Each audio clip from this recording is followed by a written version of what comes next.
torce pro São Paulo? Ele torce pro São Paulo. Ele torce pro São Paulo. Agora eu vou fazer um último comentário que você vai entender como ele torce pro São Paulo.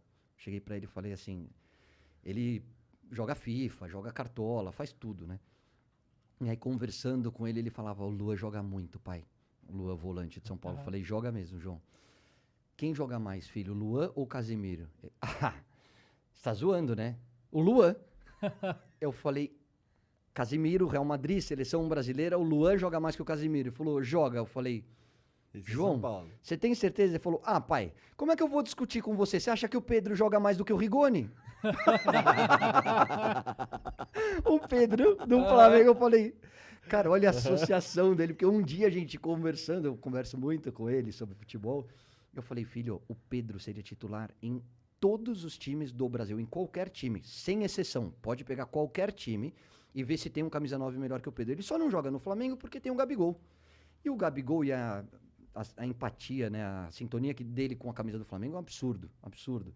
Gol de jogo grande, gol de título, vai entrando na galeria dos maiores artilheiros e joga muito também. Acho até que que o Pedro tem mais recurso que o Gabigol. Mas deu certo, encaixou e o Gabigol é o dono da 9.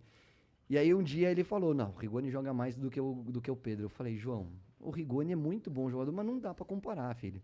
E aí na hora que eu falei do Lula, ele falou, você acha que o Pedro joga mais que o Rigoni? Então é esse nível de fanatismo.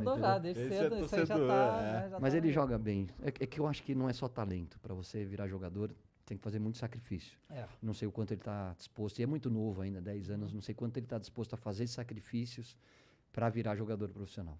Que sacrifício que tu tá dizendo? Eu sei alguns sacrifícios óbvios e tal, mas como é que foi pra você?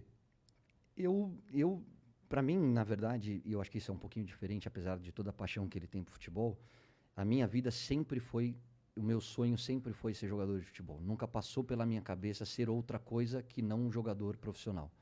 Então eu comecei com 5 anos no salão e segui carreira até os 30 quando eu me aposentei. Então eu jogava salão no colégio, salão pelo São Paulo, campo interclubes pelo São Paulo, que é o dos sócios, depois abriu o amador, que é o que te leva ao profissional. Então eu disputava 4, 5 campeonatos simultaneamente. Quando eu falo em sacrifícios, eu tô... E assim, não é só... muita vontade. E aí, à medida que você vai crescendo, que você vai se destacando e se aproximando das categorias, principalmente nesse caminho que dá o acesso ao profissional, você vai diminuindo. Então, chegou uma hora que o São Paulo pediu para eu parar com o salão, pediu para eu parar de jogar nos sócios e jogar só no amador, e aí você meio começa que endireita a tua carreira focada a ser jogador de futebol profissional. Mas quando eu falo em sacrifícios, é assim, eu tive que estudar à noite e criar toda uma estrutura para poder terminar pelo menos o 2º grau.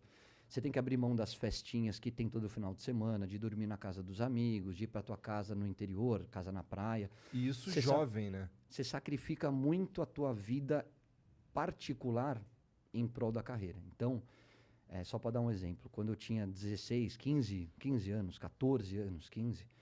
Cara, você não vê a hora... Você chaveca as meninas no colégio esperando a festinha de sexta-feira. Hoje em dia tá mais precoce, mas na minha época, você ficava esperando o baile ou a festa do final de semana para você poder chegar na menina. Tinha aquela história do bilhetinho, de pedir em namoro e tal. E aí chegava na sexta-feira, eu não podia ir para essa festa, porque eu tava no interior de Minas... dormindo em chão de escola, colchãozão, que era onde as delegações ficavam nessa época, para disputar um campeonato sub-15 brasileiro, em condições muito diferentes daquelas que os meus pais poderiam me proporcionar, e deixando de poder pegar a menina, de pedir ela em namoro, porque era a minha carreira, era o meu sonho. Então, se abre mão de muita coisa.